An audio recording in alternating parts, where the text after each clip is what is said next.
Hey, everyone. Welcome back to another amazing podcast in this Res Life.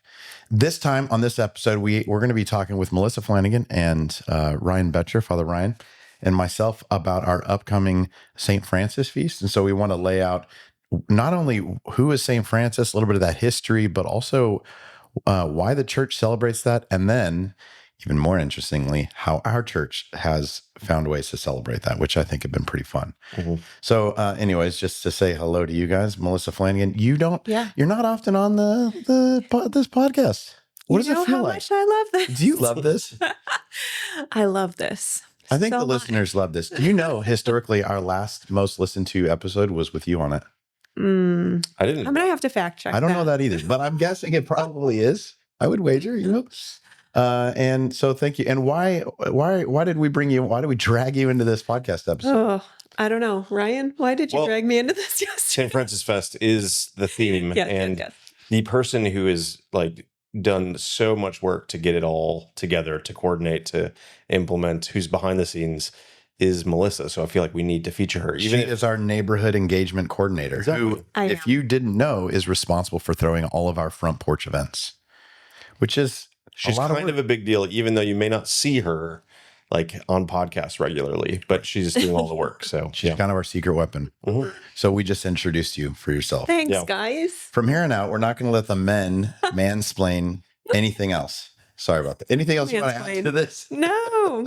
That's our attempt, by the way. We can't promise that we won't do it again. We'll do so, but we will try. No, I do. I'll say this, being a part of these front porch parties is one of my favorite parts of what I get to do at Res. So I love the hospitality that it brings to not just our people, but people in the community, the people who work at the pubs that we're having these parties at. So it's one of my favorite things. Yeah, ours too. I think it's one of the things that makes our community so unique is the way that we throw our feast day parties in neighborhood spaces that we love with our neighbors. So.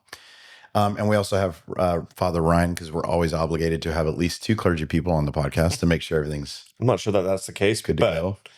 I'm glad to be here. No, it's in the EDOT Canons and Constitutions. Oh, okay. If you have a podcast, there must be present 2 clergy. Actually, it's not true. Ryan, and what are you going to help us do today? Why are you here? Yeah, for me, I love St. Francis Fest. If you haven't been at Res for a long time, you won't have known this, but it wasn't always called St. Francis Fest, right? We used to just call it the Blessing of the Animals. Oh, we did. That's right. Which was, so it's a tradition that's been around for, I think, 9 years, maybe longer, but something I think officially we say this is our 9th annual Blessing of the Animals. And so I'm here to just talk about what that is. Why do we bless animals? And as someone who is, dabbling in things ecological, creation care, something that I really am excited about. We started a creation care group at the church. That's why I'm here, is because I love St. Francis Fest for that element of it. Just the fact that we're talking about nature, we're talking about our pets, we're talking about how to care for creation. So yeah, Ryan, if you don't know, Father Ryan is responsible for a lot of the creation care work that our church does, not only with gatherings and book studies, but you'll see sometimes at our parties, the zero waste stations and all the creation care efforts that go in, that our lay folks have really been empowered to step up and lead us in. Mm-hmm. Father Ryan's been the one overseeing that. So you've got a lot of stake in this too. Mm-hmm. And me, I have a few things. Number one, I saw Brother, Sun, Sister Moon as a child. Mm-hmm. And that gives me some...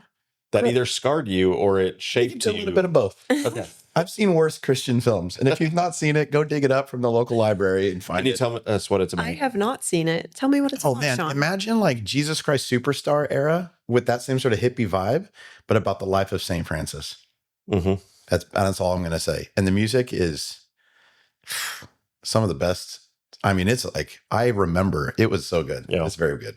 But it's definitely 70s. I mean, I remember watching that from the church video library, and because it was Weir at a base chapel at the time, and the Left Behind Rapture movies, and those are both equally imprinting. Yeah, I can imagine. So what I wanted to ask you though is, like, as I said, it's our 9th annual, which predated both Melissa and I at the church. Why did you start the blessing of the animals? So like how did that come about at the churches? I know it's a practice that a lot of Anglicans, Episcopalians do, but why did Res kind of start doing it? Yeah, we had at the time already been running with our Epiphany pub night, a pub sing, and then we had been doing our St. Nicholas front porch thing, and we needed another party to throw in the neighborhood.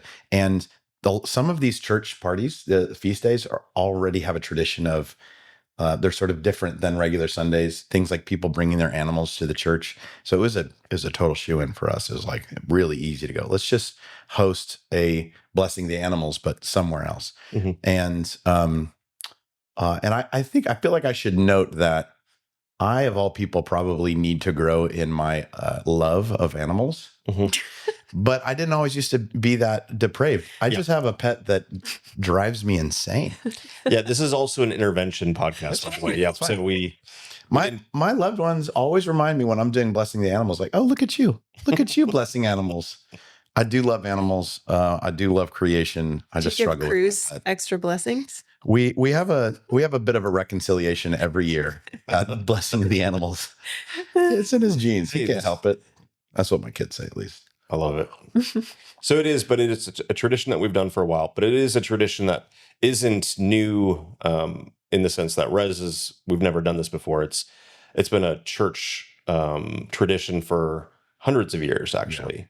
Yeah. And so part of the reason why it's attached to the feast day of St. Francis every year is because it actually was St. Francis who, legend has it, is the first one to have started blessing animals kind of explicitly like this.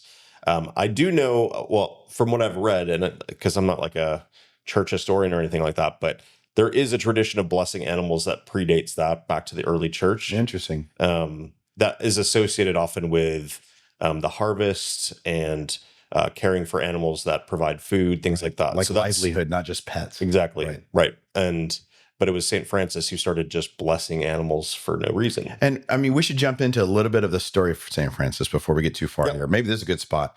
But one aspect of this that I remember from St. Francis's life is that he would preach to the birds. Mm-hmm. He would preach to creation. And I remember as a young kid, maybe seeing this on Brother, Sun, Sister, Moon, thinking, that's kind of nuts. Mm-hmm. But growing up, I realized that this reflects God's heart for all that he has created. And is actually kind of fascinating, kind of beautiful, kind of right. What do you guys think about that? Have you ever preached to the birds? Never really thought about it, to be honest. Oh, well, we should practice. You should try once. Enjoy creation. I've never thought about preaching to creation, but there's something to that, I guess. Yeah. Maybe I should try that with my dog, preaching to my dog. Yeah, but not preaching to like enact change in his life. Preaching repentance to him. But let's dive into the life of Saint. Who is he? What time frame are we talking about? Brian, do you want to lead us on this one? So, Melissa, you want to get us going? No. Okay. No. Go for it, Brian. So, Francis was born in the 1100s. I think I have it here. It's, wait, hold on. 1181 was when he was born. He was born as, I'm not going to pronounce this correctly, but he's born in Italy. His official name was Giovanni di Pietro de Bernardone. I can't even say it. Bernardone. I'm going to say it fast, I think. So in Assisi, which is in Italy, into a wealthy Italian family. And as many have talked about before with Francis, one of the things that's most well known about him and is, I think, well documented in the movie that you watched as a kid, is that he gave up that wealthy lifestyle. Like he was kind of disenchanted with the wealth and everything and decided to renounce his family's wealth and literally, supposedly took off his clothes in front of the bishop when he made this renunciation of his wealth so that he could follow Jesus. And you can see why in the 70s, the hippie movement, they would have loved this. This is my boy right here.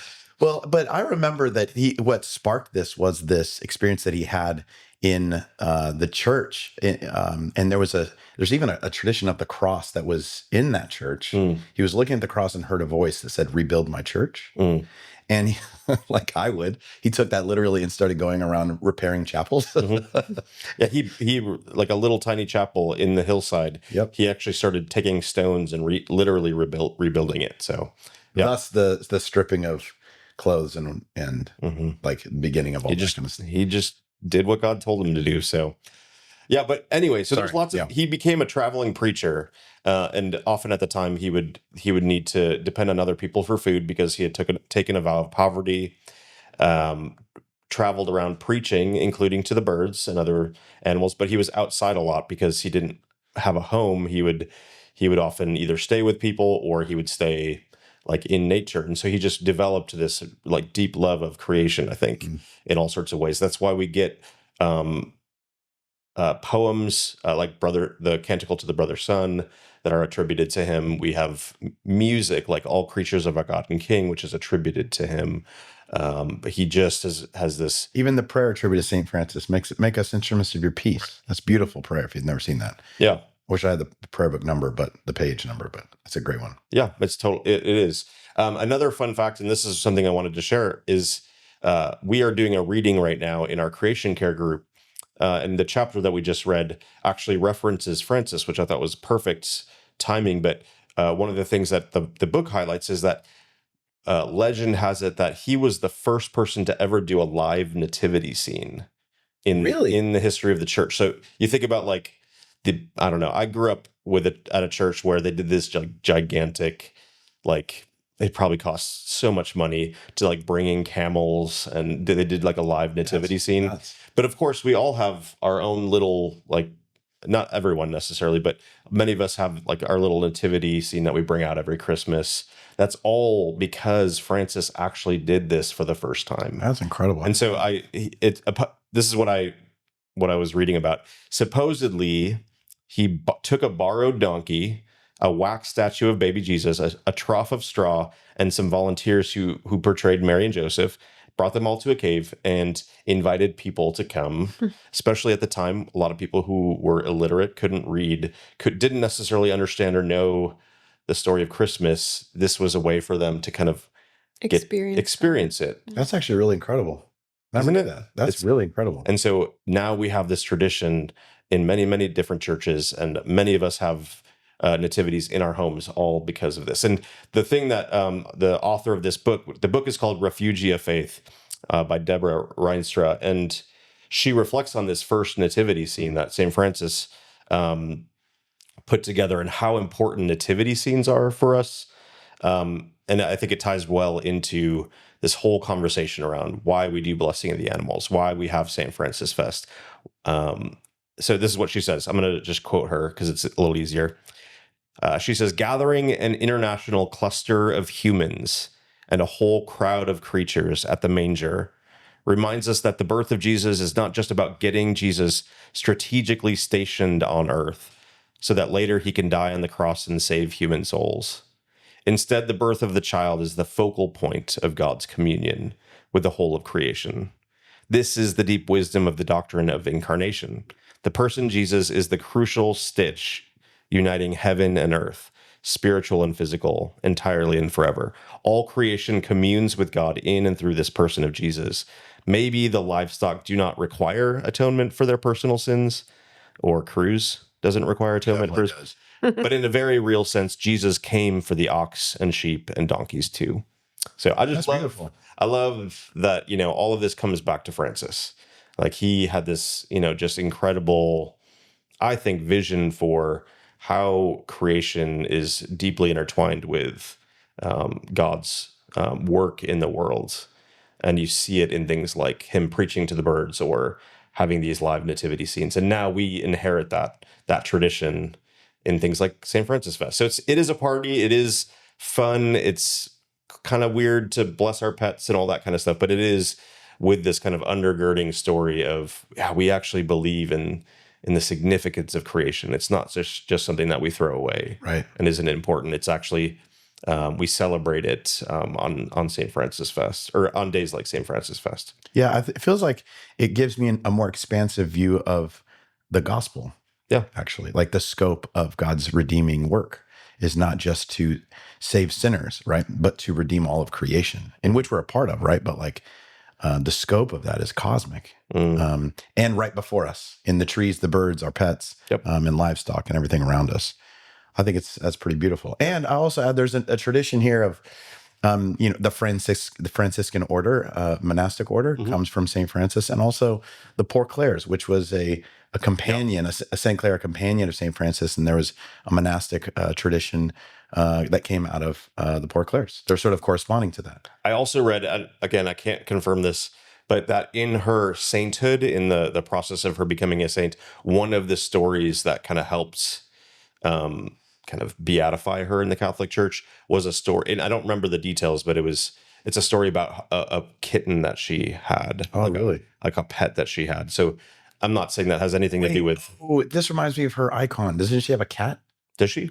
in her icon? We need to check this. I don't know. Somebody check that. I think there's a cat in her icon. Yeah. So anyway, like she was equally like a part of this kind of similar work that I think Francis was. So Beautiful. Which I might be jumping ahead, but we're having a St. Clair table at St. Francis Fest from our women's ministry at church. So which is people awesome. who come will be able to learn more, including myself. I'm excited. Maybe we should include Claire into the name of the festival. That's a long festival name. I know. Saints Francis and Clare. Yeah. Fest. But at the St. Clair table, they're going to be making Anglican rosaries led by Mother Yana. So I'm actually, it's a new addition this year. Yeah. To the work we're doing. Yeah, we're excited. Cool. We're excited. So I don't know. That's kind of the framing of this is why we do this. The church has done this. Churches all over the world do the blessing of the animals.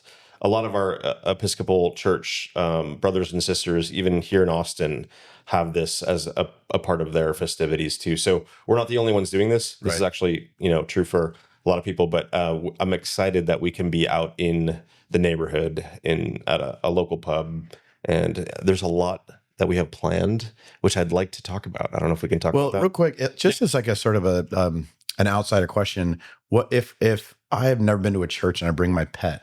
Yes. What's involved in the blessing? Are you like exorcising demons? Are we praying for healing? Like what describe to an outsider who's never experienced this, what are you doing when you lay hands on their pet? Yeah, that's a great question. I think it could be all of the above. Yeah. I mean, if someone came to me and said, my dog is sick, of course we're going to pray for healing, right? I actually printed out the actual prayer. Do you want me to read the actual prayer? That's a perfect setup. Go ahead. Alley-oop. Okay. We invite your pet forward. It could be a dog. It could be a cat. Chicken. We've had turtles. We've had chickens. Yeah. Had chickens. That was We've had before I rats. was here. We've had rats before. I don't know that we would turn away any animal. Snakes, I won't do. Yeah. Because of the garden? Mm-mm. I'm going to struggle with snakes, but I will do it. If even you have though a snake, I'll bring do it it to from a Father Ryan. distance. Oh, Lord. Yeah. I will bless her snake, even though I have a distinct fear of snakes. Spiders? Like, spiders and snakes would be rough for me. I could do spider. Oh, okay. I'll send bring all the your spiders. spider to Father Ryan. Yeah. No. So here's the prayer that we pray. We say, Smokey or Spot or whatever your animal's name is. My animal's name is Jovi. So Jovi. What's your dog's name? Pippin. Pippin. Short Little for, yap dog. short for Peregrine Took from The Lord of the Rings, but that's for another. Not short for Scotty. Nope.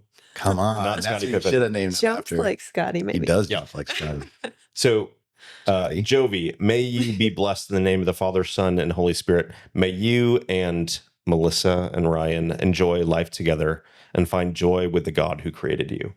Or some version of that. You know what's cool about that is, and of course, if someone's like pray for healing, that people have brought forward pets that have like arthritis or they're living with pain or they're sick in some way. And it's a family event, actually. I've noticed this. It's not just like send the dog over there. The whole family comes forward and we ask, what can we pray for you about? And so we're all invested in our animals. They're part of our families. And we want to ask for prayer. Oftentimes what I notice is that when we ask for prayer for our pets in some indirect way, we're also involved in that prayer request. It's connected to us in some way. Yeah, totally. I mean, I've prayed for people. Yeah. It turns into a very special moment for everyone, I think. So we pray for the pets. We often bless them. We'll have treats, of course, to make sure that they're well fed along the way as well. And they don't bite us. Yep, which has not happened. Not happened yet. So this year, then, if we can imagine this, we've always done it at what was Lester Pearl South, now is Bolden Acres, which is awesome, and hopefully we'll get to come back to them. But they're under construction. But we're going to go over to Nomadic Outpost. Melissa, tell us about Nomadic and what do we have to look forward to there? Yeah. So Nomadic is, if you're local, it's on Brodie, right north of William Cannon, just south of all that shopping stuff. And there's a huge like outdoor lawn with a bunch of tables. There's a kids play area. There's a stage for music, which we are going to have live music there. There's food trucks. There's just an atmosphere of super family friendly, super, lots of space Under for the trees and shade and all that business too. And I mean, people, we're going to have probably a lot of pets there. So it's good. There's a lot of space to move around and And we are having live music this year. There's an artist locally. His name is Blaise Weir. I hope I'm saying his last name right. And he has a standing gig there on most every Sunday, like afternoon, evening, I think. So this was really cool that he is excited about jumping in, super excited we're doing this event. And so I'm excited to get to know his music, to have our community get to know his music, and just to hopefully like bless him with, donations and whatever. Totally. So yeah, that's going to be fun and kind of a different aspect because we've never had live music. Can I just I looked up he has a band too, which I'm not sure if it'll be his whole band or if it'll be just him. Possibly there'll be a band. Know yet, but the description of the music is can I read it? Yeah. It's hailing from the heart of Texas. They are a country band out of Austin, blending modern rock grit with the soul of red dirt country. Hey, so I like that. It's going to be a good vibe. I can tell you I'll enjoy it. I'm looking forward to this. Yeah. I can't wait to meet Blaise. I don't know what red dirt country is. Is that like I think that's like Southwest or Texas? Give an impression of it because I think it'd be offensive. But I imagine like pickup trucks and. I was thinking, I guess I was thinking more like outlaw or I like that kind of Southwest country. I don't know. Yeah. And he also said most of the time his golden retriever comes with him. So hopefully that's cool. Hopefully it'll be like a not so hot afternoon, that's perfect. Evening. And that's great. So I was like, how appropriate. Yeah, way to go. And thank you to the Nomadic Outpost folks for hosting us. That's pretty incredible thing. Yep. They've been just wonderful with communication and all of that. So, and let me just plug them because I go there all the time. We coach a soccer team, and our soccer team with parents, and we go there all the time after games and celebrate. They're the nicest staff, super cool facility. They got like great beverages and food and everything. And it's actually a really awesome indoor and outdoor music venue. Mm-hmm. It's one of those places, if you're in South Austin, you can go with your friends and let the kids run around and just go nuts. And there's a play area. It's super relaxing. So thank you for Nomadic. You guys are awesome. I hope everyone, if you've never been to Nomadic, you should go many times before and after this event. Mm-hmm. Go to Nomadic. Yeah. That was a good plug. How's that for a commercial? It's great. Okay. Yeah. What else do we want to talk about? Well, we got the history of St. Francis. We got the event that's coming up. Tell us about what else will be going on at the event besides music and blessing of the animals. Yes. Okay. So I want to make sure I don't forget any of the organizations, but we're going to have tables, booths set up from local organizations, some national, like Emancipet. I think they're a national organization. So they'll be represented there. El Buen, who we're partnering with to do we're doing a pet food drive for them again this year. They will have a table. Also Texas Children in Nature, the Wildflower Center, Austin Resource Recovery. So all of these organizations will be there to give out swag, have info about like what they do and how you can get involved in what they do. And then we're also going to do, we will have like a raffle that we're doing. Oh, nice. And then also some other local organizations and businesses just kind of like contributed towards those raffle items. It's not, you don't have to pay for the raffle tickets. We're just freely giving out, fill your name out with your number or whatever. We will raffle those off. This year, I think you have to be present to win. Oh, I like it. Because last year we didn't say that we had their phone number on it. It was kind of tricky to get a hold of people. So this year you have to be present to win. So that'll, I like that. Encourage everybody to stick around till the very end. So yeah, but we're raffling off Stout House gift cards. We're raffling off Wild Birds Unlimited donated a really cool bird feeder. Sweet. There's some local maker organizations that will have like baked goods, have a little hope. These earrings I'm wearing today Nice. are one of their creations. And there was one other, the Wildflower Center as well. Donated some stuff. So, and Wildflower Center gave us, again, free wildflower seeds. So people can take 1 or 2 packets of those and plant them in their yards and scatter them and enjoy this event all year round. Yeah. This is awesome. What I love about this is these are all local organizations that care about animals and creation and nature, who are already deeply invested in this work, care about it, who are partnering up with a local church to throw a great party in the neighborhood. Yeah. And you know what I'd like to see more of? How about like, I think I could throw a rock and hit Home Depot from Nomadic and maybe Lowe's too. Yeah. Oh, and you know what? The HEB right on the corner, they got plenty of plants and things that they should totally donate next time. We're going to come knocking on your door next year. Yep. And I know you guys are invested in that work too. Yep. And you could afford a couple donations to give to the neighbors, right? Yeah. So there's a little pressure. Come on and join us. All of those HEB and Lowe's and Home Depot execs that are listening onto this podcast. Oh, they do. They should be. They should Watch be. out. HEB, thank you, did donate last year. We're super grateful. So, Yeah. And speaking of, I was going to highlight the pet food drive that we're doing. Yeah. So that's going to be one of the tables. El Buen will be set up. And this year we are doing like bring your donations to the actual event. And we are partnering with our friends and neighbors in town called Healthy Pet. And they are going to be donating some dry pet food again, like they did last year. And we're just really grateful to them because their contributions and then everyone who donates is going to benefit El Buen Samaritano, which is a local organization right around the corner from Res. And they're just doing amazing work. I'm going to read here because you said it so nicely, Ryan. But it's a local organization committed to recognizing the dignity of all by ensuring access to healthcare, education, and essential needs that lead to healthy, productive, and secure lives here in Austin. So they have a food access program, and they also include their clients who have pets. They give out dry pet food. So we're able to partner with El Buen and do this pet food drive for them, and they're just so grateful. So make sure you bring your pet food donations. Yeah. I was tying that to HEB because I was thinking if you forget your pet food donation, it's right there on the corner. HEB You is could just around the corner. Yeah. grab a bag of dry pet food and bring it. So nice. there you go. That'll be me. I'll be like, oh yeah, that's right. I know a lot of people are like, I forgot it. So you can always give it to me afterwards too, and I can get it to El Buen. But And least, but certainly not last. What about this year's T-shirts? Because last year they were pretty on point. I almost wore my St. Francis t-shirt from last time, just in case you're watching on video. We could put up on the thing, but I didn't. I'm sorry. And the nice thing is that we have a few of those left that you could buy. But what's the big news, Shawn, about our t-shirts? Well, though, according to your comments here, St. Francis would have forsook all of his clothing and stripped naked and walked to the party, probably. We don't recommend that. We recommend actually embrace. I think, like you said here, St. Francis would have actually really loved these shirts. I think you would have.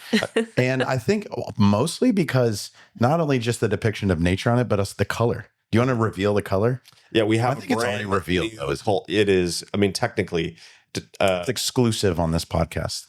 Yes, exclusive information. We're going to put it live on our website. Highly anticipated. No, we have a brand new color, which we all kind of had a say in picking. But we're, each year, I don't know if we'll do it every year because I don't want to promise anything for the future. But we decided, hey, let's do kind of freshen things up. Let's go with a new color. So we've got a really nice pine green colored T-shirt.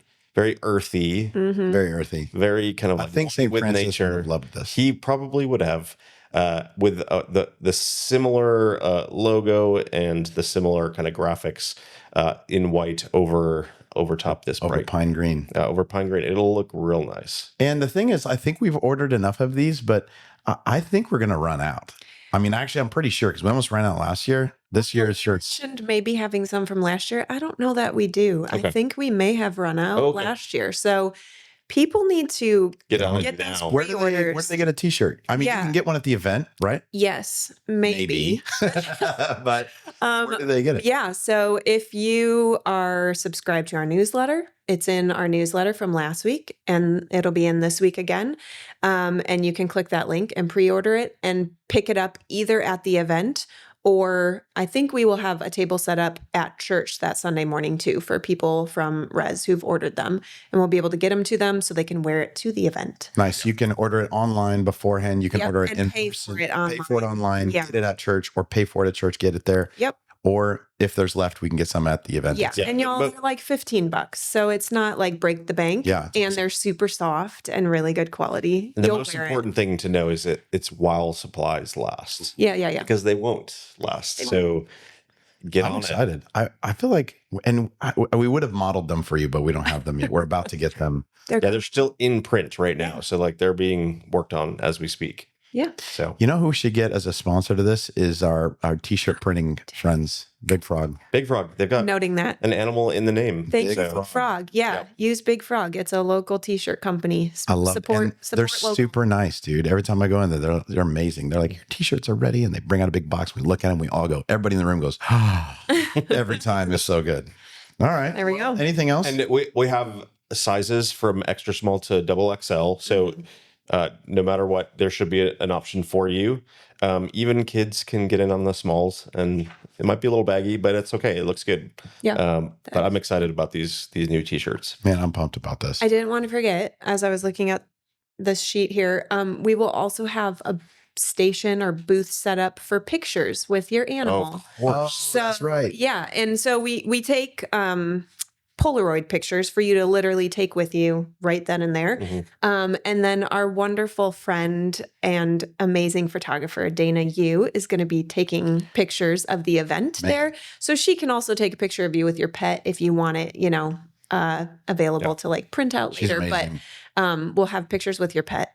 So Thank you, Dana. yeah. Mm-hmm. We can't afford that lady. She's so good. Mm-hmm. Thank you, Dana. I'm excited. So, there's so many things to be excited about. The good food. Yeah. What do you want? Music? Good music. Yep. The food. There's 2 food trucks there. Okay. And this event is from 4 to 6 p.m., which is dinner time. So, well, for most people, maybe most families with young kids and whatnot. People my age, it's dinner time. Dinner before 6. I know a lot of people actually who eat way later, but barbecue. Slab barbecue, Slab barbecue truck. Uh, That's great. And Takoli Moli is the taco truck that's there. haven't And tried I these. had their tacos the other day when I was there, and they're really, really good. Okay. So I'll have to get one of each. come hungry, come prepared to like buy food if you can for your families to support these food trucks because they're excited too. I brought like yard signs over to them this last week, and they were like, yeah, they were so excited. Oh, cool. That's super cool.